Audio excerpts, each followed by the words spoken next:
Okay, sa followers ko nagtatanong. Ano ito malalaman na inverter?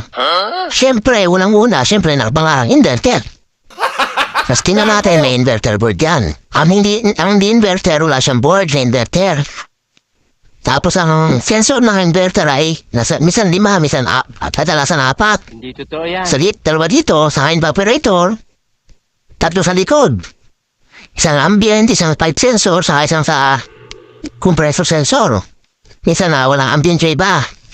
Kadalasan 4. So, pantandaan, master, ano tanaw? May inverter board. Anal inverter, wala inverter, put it yun, no?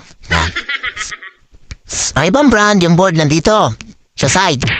Yung mga kulin, ibang yung mabe, mga Coppel, andyan yan. Yung Panasonic sa mandito rin yan. So may board na inverter board ang inverter. Sa kami pangalan na inverter.